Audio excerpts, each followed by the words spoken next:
Olá, sejam bem-vindos ao Multicast número 80. Meu nome é Adriano Leite, eu sou responsável pela área comercial da Multi.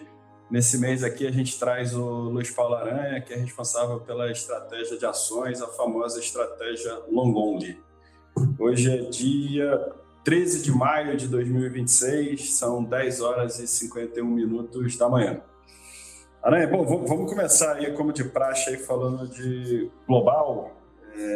Acho que foi um mês aí que a gente viu algumas, vamos dizer assim, reversões do que a gente estava assistindo ali naquela virada do ano, começo desse 2026, onde basicamente, fluxo para emergentes, um certo cansaço lá da temática de inteligência artificial, os juros aí com essa confusão da guerra, que não termina, o petróleo fica aí próximo de $100, não volta para aquele patamar ali que era meio que consenso ali, vai de 80, alguma coisa assim, e com isso os juros vai ficando pressionado. E a gente viu meio que vamos dizer assim, uma reversão, um desmonte ali daquele, vamos dizer assim, daquele grande consenso, e o nosso cenário base, também aqui que a gente vinha falando aí nos últimos podcasts, Então, primeiro, a guerra continua ainda indefinida, e quanto mais tempo o estreito fica fechado, mais disrupção vai ter no mercado. Então, o mercado está se preparando aí para um choque e um preço mais alto de petróleo, que é um choque inflacionário, é ruim para juros, mas não necessariamente é ruim para o Brasil. O Brasil, grande exportador de petróleo, ajuda bem nas contas externas. Não à toa o câmbio está 4,90. Então, a componente de choque do petróleo, apesar das mudanças de preço aqui de curto prazo, se você olha num prazo maior, se o petróleo ficar um pouco mais alto por mais tempo, é bem benéfico para o Brasil. E sobre a ótica dos juros, os Estados Unidos também está num surto inflacionário, os juros, as curvas já precificando quase que uma alta agora de juros e não uma queda, apesar de toda a pressão do presidente.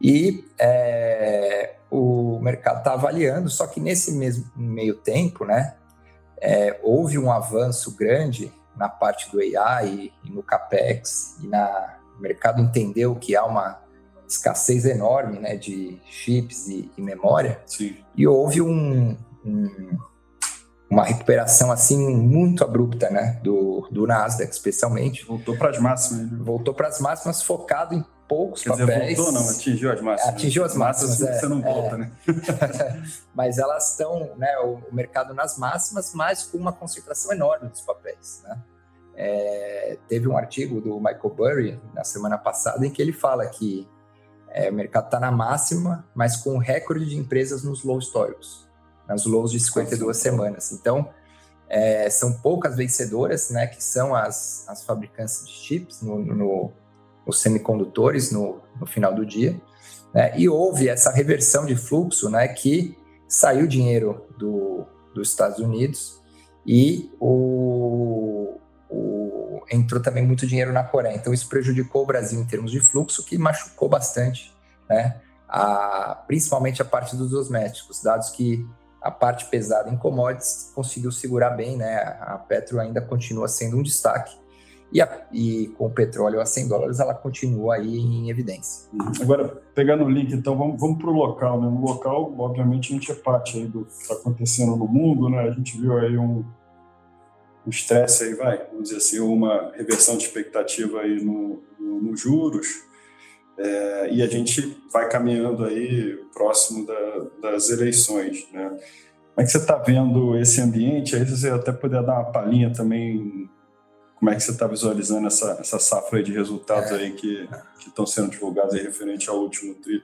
Hoje praticamente todas as empresas do primeiro TRI já reportaram, os resultados continuam desacelerando trimestre após trimestre, então a economia está sentindo, ela está desacelerando, tanto na parte da renda, quanto a gente vê a alavancagem das famílias também continua em excesso, os resultados dos bancos não trouxe grande surpresa, mas pior na margem, então a qualidade da carteira vem piorando, a adimplência subindo um pouquinho, e as empresas diminuindo também o ímpeto de crescimento, cada trimestre crescendo menos, ainda numa posição saudável, né? O que mudou é que a guerra trouxe um choque inflacionário que mudou vamos dizer, a curva do DI foi um choque muito grande em março, né, que fez preço enorme, mas em outubro isso não se reverteu, isso continuou, né, apesar do BC ter cortado 25, tem pouco espaço na curva de corte, né, e semana após semana o Focus vem subindo a projeção de inflação, a gente já está perto de 5%, mas ainda o contexto ele é um juro real muito alto, né, então a gente ainda acha que, apesar do choque, tem espaço, né, para esse juro real ceder ao longo do ano, mas o que vai ditar mesmo, isso é o resultado das eleições, né? E sobre esse aspecto, houve, né, uma deterioração da popularidade do presidente ao longo dos últimos meses, e a gente começa a ver fazendo um piso, e muito provavelmente vai ser os meses aí de maio agora e junho, meses decisivos para o governo tomar todas as medidas populistas para tentar alavancar um pouco a popularidade para ver se vai ou não vai, né?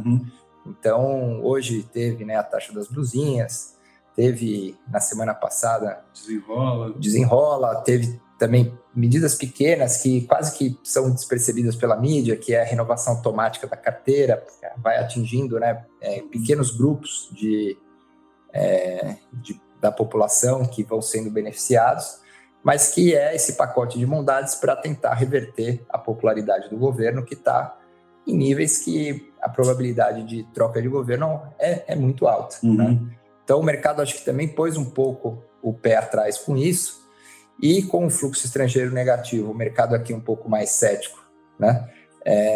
Fez uma mudança de preço relevante, que a gente acha que está fora ainda, que olhando com uma perspectiva um pouco mais longa, em que você tem um quadro externo ainda super favorável para os emergentes, commodities, inflação para cima, commodities mais valorizadas. O câmbio aqui, nesse patamar de 4,90, tem espaço, né, se a gente vislumbrar um mínimo ajuste lá no ano que vem, para uma queda muito relevante dos juros, né, e essa simetria ainda permanece, apesar desses fluxos, né, que são muito abruptos aí ao longo dos dias. Sim. Beleza, bom, vamos agora aí falar rapidamente aí dos fundos. A gente vai começar aqui falando do Equity Hedge, depois a gente entra com Total Return, e aí em seguida a gente fecha com Long Only, e aí o Aranha discorre um pouco mais aí do resultado aí da carteira. Bom, vamos lá, o Multi-Capital Equity Hedge, ele fechou o mês aí a 0,44 versus um CDI de 1,05, no ano 0 a 0, aí 0,43 versus um CDI aí de 4,54, em 12 meses 11,28 versus um CDI aí de 13,53.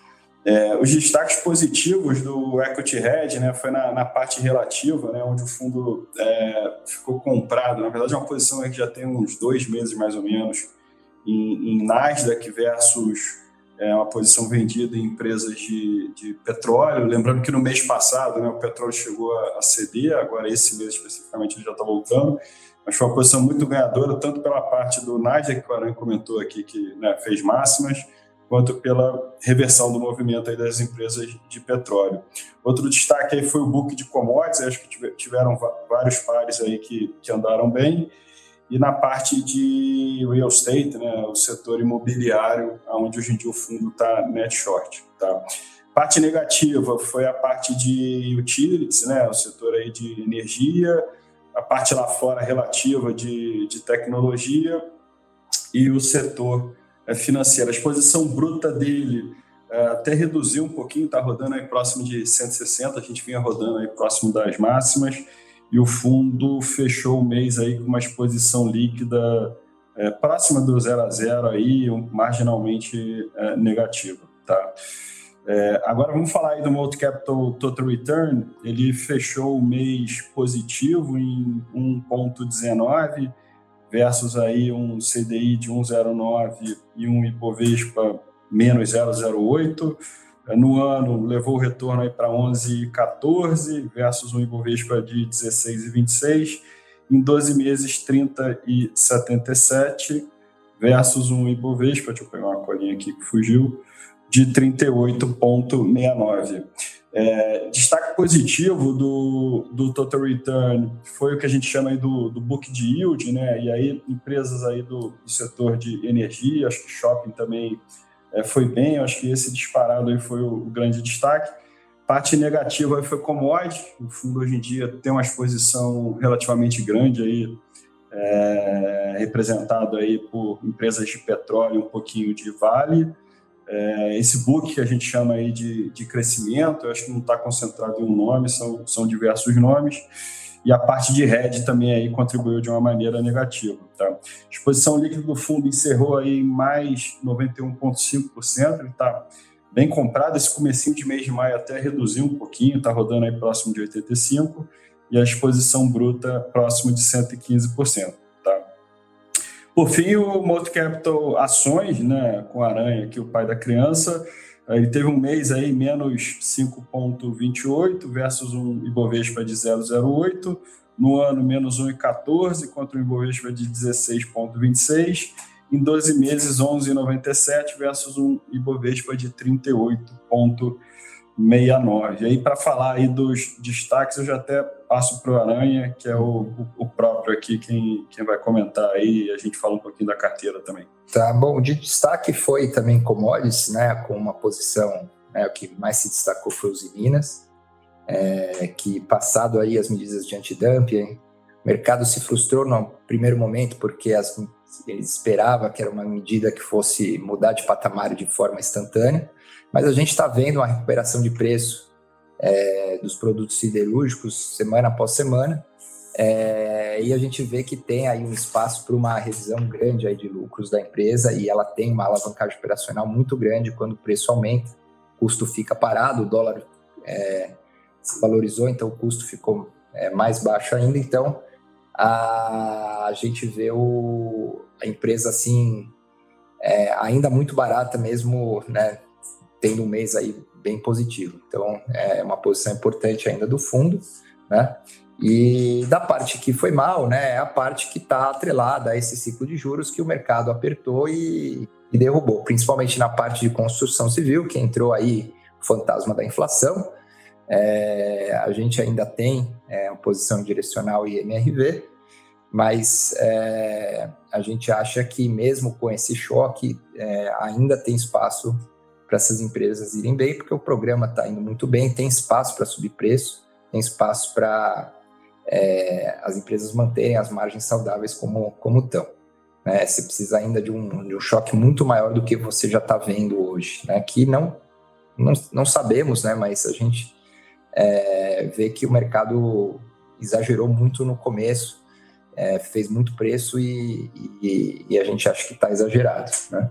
Então, a parte, né, cíclica sofre mais, né, quando a gente está muito exposto a esse cenário, né, de compressão de juros, que a gente teve aí 2 meses piores, mas a gente acha que esse cenário ainda está no lugar, e mesmo com o choque do petróleo, um choque, é uma coisa que vai ser passageira, tem diversos outros fatores que contribuem, né, e que a gente vai ver um gatilho aí, muito provavelmente nos próximos meses, ou com a eleição, ou com o fim da guerra, né? Normalizando essa questão do petróleo. O que você acha hoje em dia que seria assim, mais determinístico, assim, para a gente ver um movimento um pouco mais pungente, assim, o fim da guerra ou a aproximação da eleição? A aproximação da eleição. Porque o fim da guerra é um pouco para o Brasil, né? Você tem essa questão do petróleo mais alto ser um benefício muito grande para as contas do governo. Então, você tem aí um choque, a inflação sobe, mas ela está subindo um ponto contra, né, uma entrada de divisa, uma melhora na conta corrente do país que está sendo refletida no câmbio, né? Então, a gente está vendo a Bolsa corrigindo com o câmbio praticamente nos lows, né? E o juro não se mexendo. Então, é um equilíbrio um pouco instável, em que o juro talvez tenha que ceder um pouco, dado que a gente está acompanhando a atividade está cada vez menor, né? Sim, sem dúvida. Legal. Bom, com isso a gente vai encerrando aqui o Motocast número 80. Agradecer aí a presença do Luiz Paulo Aranha, mas principalmente a você aí que teve a oportunidade de nos ver e ouvir. Desejar aí ótimos investimentos. Até o próximo Motocast. Obrigado. Obrigado.